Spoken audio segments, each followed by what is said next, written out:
The Euphrates River is one of the most important rivers in the world. It's home to a wealth of plant and animal life, and it provides a home for millions of people. But there is something about the Euphrates River that's even more incredible than its size or its importance. The Euphrates River is one of the longest today with its twin river Tigris. These rivers surround their flow around an area recognized historically as Mesopotamia, or land between two rivers. This region is known to be home to many ancient civilizations such as the Babylonians, the Sumerians, and the Akkadians, the most recognizable ones to have lived there. In our modern day, these rivers come from the Taurus Mountains of southeastern Turkey, where tons of alpine snow melts into the river. From their source, they flow through the plains, Syria, and Iraq before emptying into the Persian Gulf. Lakes also flow into the river, and rainfall is one factor contributing to the river's mass. The river basin is situated in multiple climatic regions from the Mediterranean to a hot, dry climate, and the upper part of the basin of rain and snowfall ensure up to 3,500 millimeters of precipitation every year, in comparison to the lower part of the river, which receives low precipitation of almost 60 millimeters. Now, the Tigris and the Euphrates River system faces low water productivity, with climate change threatening the river's water systems and the life of its inhabitants. As one of the historical rivers, known even in the Bible, the Euphrates has been one of the longest inhabited areas of the world. But over the years, the river system has changed drastically. During research, archaeologists discovered the watercourses have changed, showing signs of historical periods of drought, flooding, and desalination. Once again, it's beginning to run dry, with areas that used to be a source of life for humans and animals now becoming an arid land.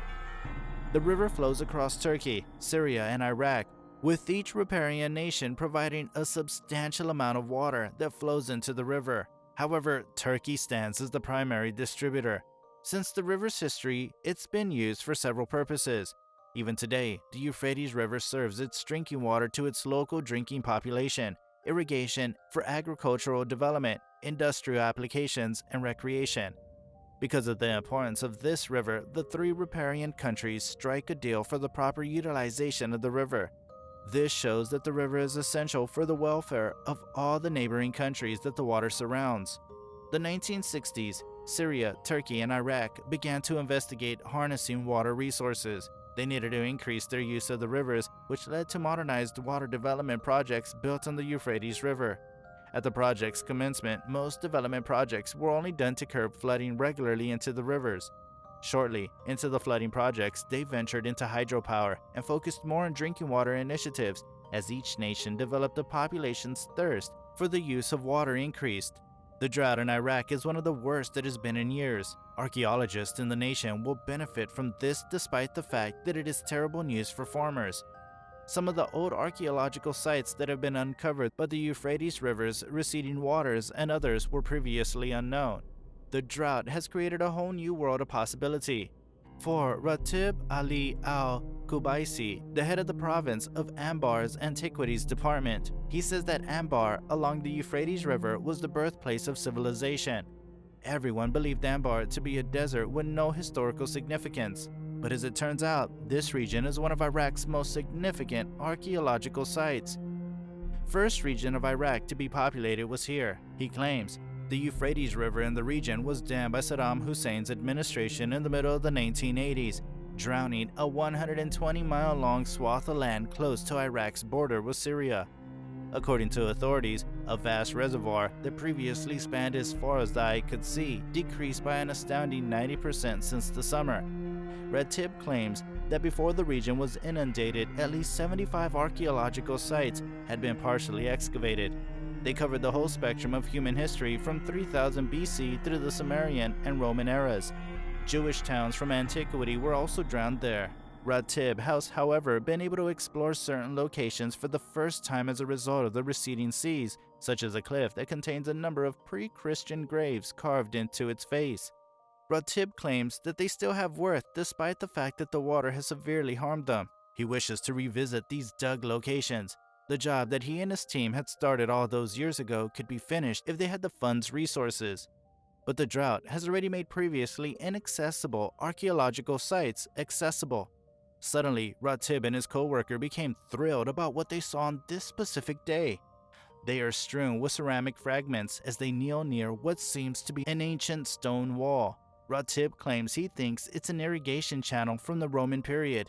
He declares that he has never seen this location before. He says that this region was buried deep under dirt when they dug this region decades ago, but the retreating floods exposed everything.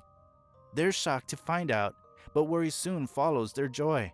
Ratib says that he is concerned about looting in the neighborhood. There are just 10 guards assigned to Anbar's sensitive archaeological sites. There are many things in the region. You may discover paper, jewels, and coins, all of which are tempting to expert thieves. Archaeologists have benefited from the drought, while fishermen who depend on the Euphrates River for their livelihood have suffered greatly. Fisherman Saad Naji remarks that the river level is incredibly low. It is the lowest that it's ever been that we can recall. It's terrifying. The fishermen are now unemployed. The river is just 3 to 4 feet deep. Saad claims that odd formations are now protruding from the ocean. He gestures towards what seems to be a decaying stone bridge that is being lapped by murky seas. He claims that that's not all that the archaeologists have found. There are these artifacts that started to surface about a year ago when the floods began to recede. When the region was explored, they started discovering clay jars, ancient bones, money, and even some gold jewelry. He even claims that for the time being, most of the looting is being done by the locals who are unaware of the items that they have stolen. Ratib announces with excitement that he would seek Baghdad's central government for funding to start fresh digs and safeguard the sites when he returns to land. He says that he will ask that the whole region be rescanned, and if they have the funds, they would begin to work right away, but he admits that there probably won't be enough cash. He laments that they won't be able to dig, but at least they can report their findings. The Mitanni Empire is another find by archaeologists. A 34-year-old city from the Mitanni Empire that was formerly situated on the Tigris River has been discovered by a group of German and Kurdish archaeologists. Early this year, as a result of the severe drought in Iraq, a town erupted from the waters of the Mosul Reservoir. Ancient Zakiku, which is thought to have been a significant hub in the Mitanni Empire, may have been the sprawling metropolis with palace and other major structures. Iraq is one of the nations most impacted by climate change worldwide. Particularly the south of the nation has endured months of severe drought. Large volumes of water have been removed from Iraq's most significant water reserve, the Mosul Reservoir, since December in order to keep crops from drying up. Without any preceding archaeological research, this caused the Bronze Age city that has been drowned decades before to resurface. It is situated in the Iraqi Kurdistan region of Kamun. Archaeologists were now under pressure to unearth and record at least some of this vast, significant metropolis as soon as possible before it resubmerged due to this unanticipated disaster.